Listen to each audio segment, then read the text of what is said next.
bien plus qu'un salon, la fête des métiers et de l'alternance organisée par le MEDEF Île-de-France. C'est un véritable tremplin pour votre parcours professionnel.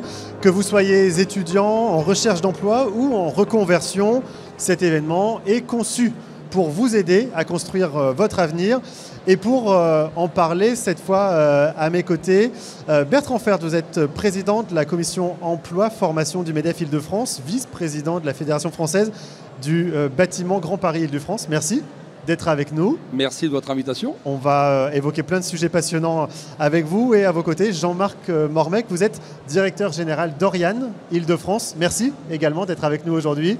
Là, j'imagine que également vous avez plein de choses à nous raconter sur votre parcours et sur Oriane, évidemment.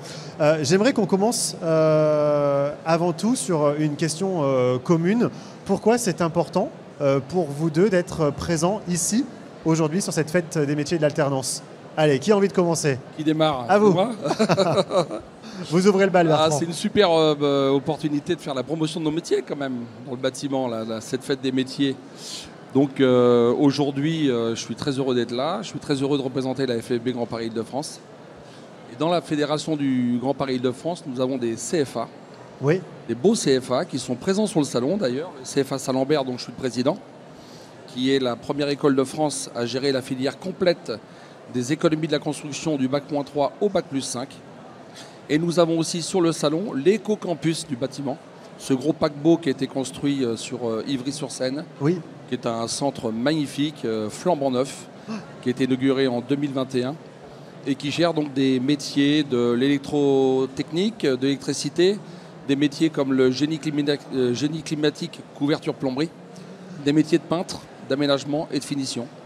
CFA Saint-Lambert, 230 apprentis, formation initiale, économie de construction. Seule école en France, je tiens à le dire, qui gère donc des tailleurs de pierre monuments historiques, donc c'est quand même quelque chose d'assez remarquable.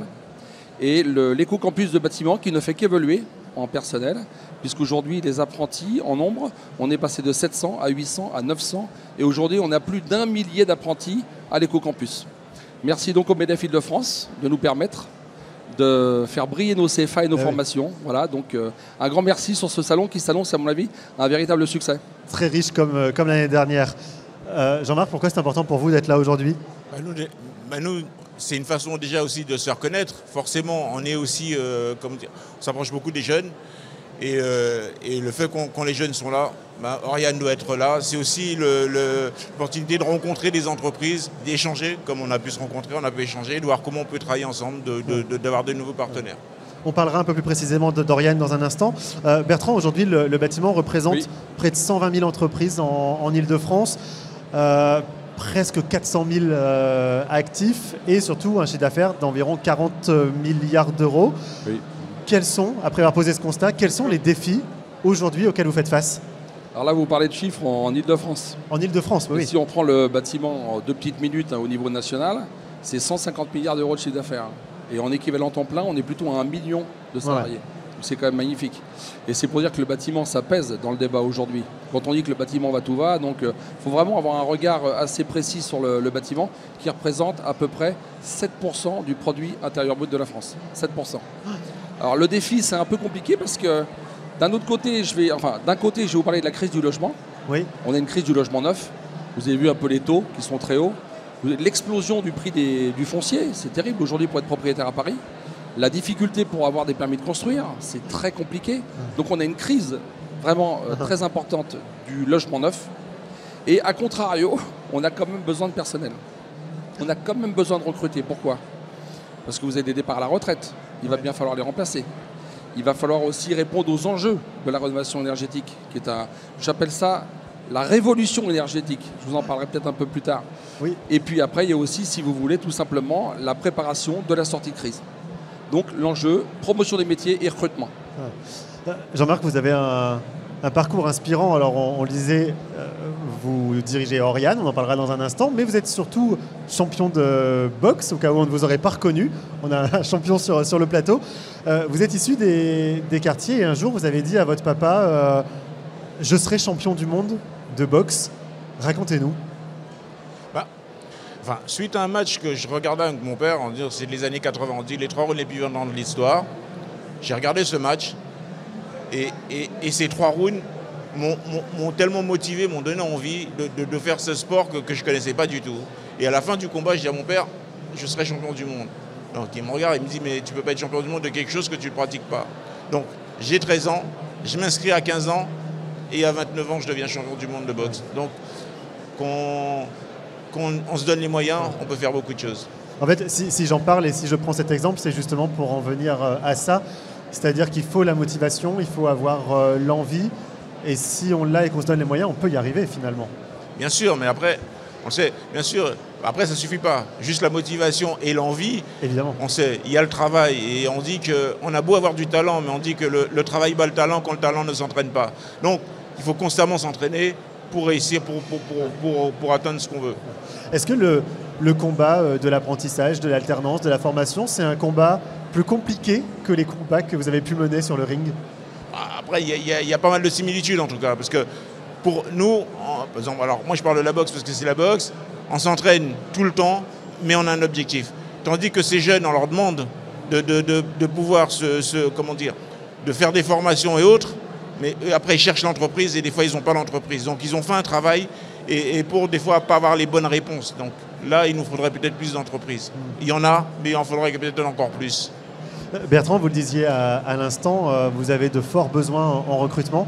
Est-ce que l'alternance, justement, ça peut être un levier aujourd'hui pour répondre à ces tensions dans le recrutement ? Bien sûr, c'est la réponse pour moi à ces tensions.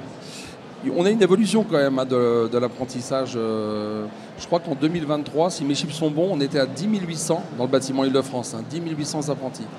2023. 2024, on passe à 11 800. Donc plus de 10%. Aujourd'hui, on est en 2025. 2025, on est passé à 12 300. Donc on voit bien qu'on est toujours en évolution. Moins important que 2023, 2024, puisqu'on est à 4% au lieu de 10. Mais c'est très plébiscité par les chefs d'entreprise d'aujourd'hui. Moi, je suis chef d'entreprise. Aujourd'hui, moi, ce qui répond à mes besoins, c'est l'apprentissage. Il faut investir, il faut former les jeunes, il faut leur donner leur chance. Ça, c'est très important. Et c'est là où je rejoins tout à fait Jean-Marc. Il faut que les jeunes soient motivés, mais c'est une vraie réponse au départ à la retraite et surtout au chantier de la rénovation énergétique qui arrive. Alors vous le disiez, vous avez cette casquette de chef d'entreprise, mais alors pourquoi c'est important l'alternance ? Pourquoi vous, en tant que chef d'entreprise, vous trouvez que c'est important ? C'est très important parce que moi déjà j'ai été apprenti. Donc pour moi c'est vraiment le saut vers l'emploi. Vous arrivez si vous voulez en entreprise, il y a 51% des jeunes aujourd'hui qui sont en formation initiale, 51% qui passent par l'apprentissage. Les jeunes aujourd'hui ils veulent un salaire. Alors c'est vrai que c'est compliqué, mais le bâtiment aujourd'hui c'est des métiers qui payent. Donc il faut être très, très sincère.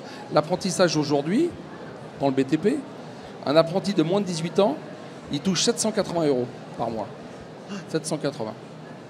Contrairement à d'autres secteurs où il touche 420 €. Moins de 18 ans. Donc c'est quand même important. Alors là j'entends, mais c'est vrai que malgré tout, ça reste un travail quand même assez pénible. Donc est-ce que c'est pour ça aussi que c'est quand même malgré tout bien payé ? Il y a des clichés là-dessus, on peut y revenir, mais oui, parlons-en. C'est peut-être le moment ou jamais de parler de la pénibilité dans le bâtiment. Nous, on a fait beaucoup de réformes dans le bâtiment. On a créé un office de prévention qui s'appelle l'OPPBTP, qui a régi un petit peu toutes les conditions. À l'époque, on travaillait un peu à la papa, c'est-à-dire que vous aviez un ouvrier, un sac de ciment de 50 kg sur une épaule, un autre sac de 50 kg sur l'autre épaule. C'est juste pas possible. Aujourd'hui, les sacs de ciment, ils sont à 25 kg. On a des outils et des moyens de levage qui sont complètement différents. Et on travaille différemment. C'est complètement différent. Donc, c'est des métiers qui payent, qui ne sont pas aussi sales que ça. Il y a toujours ce fameux cliché de dire... si tu ne travailles pas à l'école, tu vas finir dans le bâtiment. Mais j'ai envie de dire, mais venez dans le bâtiment. Vous allez vous épanouir. Il y a des nouveaux métiers également, j'imagine, avec toutes les évolutions technologiques. Je vous ai parlé de la révolution énergétique. Mais c'est vrai qu'on peut y penser. Aujourd'hui, sur le bassin parisien, vous avez peut-être l'équivalent de un peu plus de 6 millions de logements. Je ne sais pas si vous imaginez le nombre de logements qu'il faut rénover en rénovation énergétique, remplacer les fenêtres qui sont en simple vitrage, faire le doublage intérieur, extérieur. C'est des centaines de milliers de logements. Donc c'est des nouvelles compétences, la rénovation énergétique. Et maintenant, on ne travaille plus autant du crayon à papier et du papier minute. On fait quoi ? On travaille avec des tablettes, du digital, du numérique. Donc c'est aussi une grosse transformation. Et dans mes CFA, et notamment le CFA de cœur, que moi j'ai fait Saint-Lambert, j'en suis le président, j'ai créé donc un Master 2 transition numérique et environnementale dans le bâtiment, c'est des nouvelles compétences. Et donc c'est pour dire qu'on peut aller même jusqu'au bac plus 5 pour accompagner tous ces jeunes et ces nouvelles compétences. Là, justement, Jean-Marc, vous accompagnez, vous les jeunes, avec l'agence Oriane. Qu'est-ce qu'ils vous disent, qu'est-ce qu'ils vous racontent aujourd'hui sur l'alternance? Est-ce qu'ils ont encore est-ce qu'il y a des freins? Qu'est-ce qui remonte de ces jeunes? Il y a beaucoup de jeunes, des fois, ils ne savent pas ce qu'ils veulent. Ouais. Ils ne connaissent pas tous les métiers. Donc c'est vrai, je pense qu'il faut aussi une découverte de métiers. Heureusement, aujourd'hui, on a les casques virtuels, donc comme ça, ils peuvent découvrir des métiers. Mais après, comme je vous l'ai dit, je pense qu'ils sont malgré tout, ils sont motivés. Quand ils trouvent quelque chose, ils sont motivés à le faire. Mais malheureusement, des fois, on ne trouve pas assez de société. Et c'est ça que, et pour moi, en fin de compte, c'est ça le problème. Motiver quelqu'un en train de lui dire, bon, il faut faire ça, ok, il faut que tu sois motivé. Une fois qu'il l'est, la différence, c'est pas trouver des fois le métier qu'il faut. C'est un problème. Ce que vous dites, c'est qu'il manque peut-être un maillon entre les jeunes et les entreprises? Oui, et je pense qu'à un moment aussi, parce que tous les ans, on a toujours le même problème. D'ailleurs, nous, par exemple, la présidente, elle fait en sorte que tous les trucs se mobilisent à la région d'Île-de-France pour les stages et autres. Et donc, je pense qu'à un moment donné, même aussi avec les entreprises, et il y en a beaucoup qui nous ont fait confiance parce qu'ils travaillent avec nous, il faudrait essayer de se mobiliser pour voir comment on peut pallier en tout cas ce problème.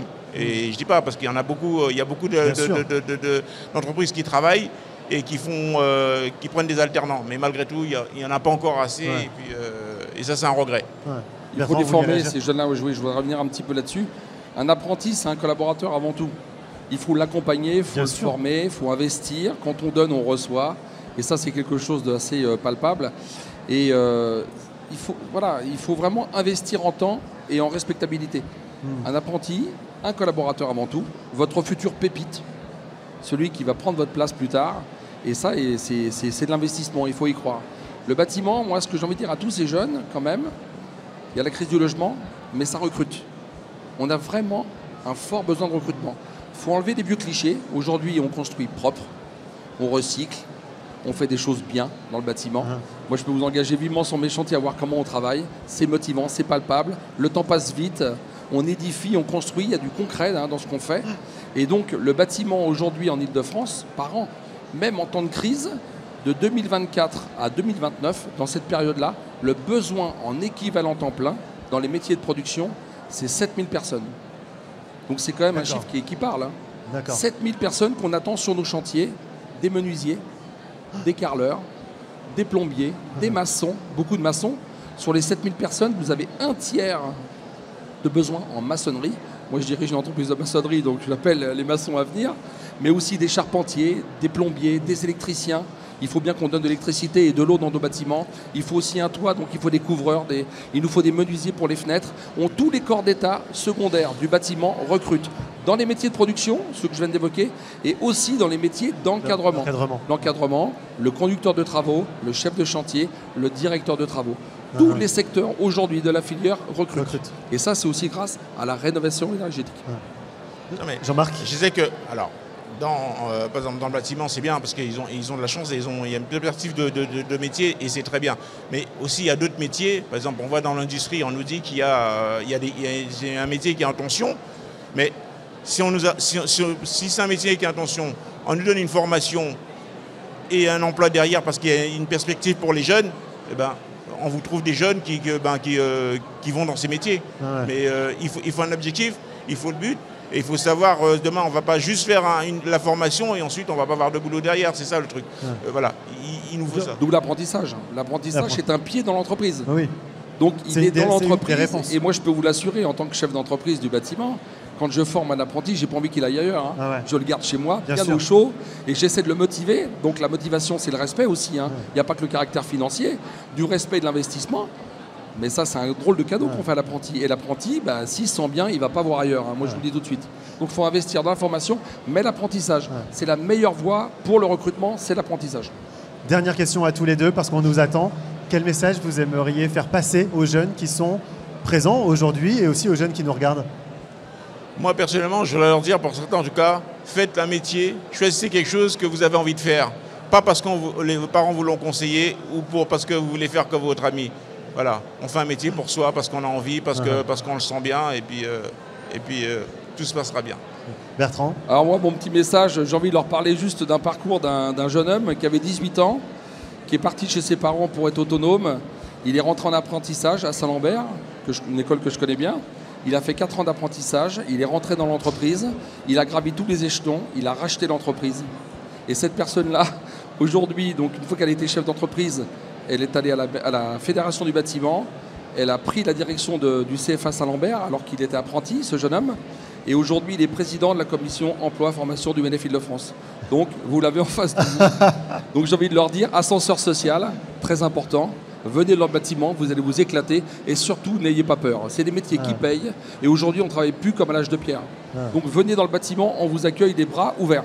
C'est vrai, mais là, je vous dirais qu'il y a beaucoup d'appelés et très peu d'élus. Merci beaucoup à tous les deux. En tout cas, la fête des métiers, avec plaisir, la fête des métiers d'alternance qui se déroule aujourd'hui, c'est le lieu idéal pour rencontrer les professionnels et l'ensemble des acteurs autour de l'alternance, de la formation des métiers et de l'apprentissage. N'hésitez pas à pousser les portes et à rencontrer ces acteurs. Merci à vous deux. Merci de ton invitation. Merci.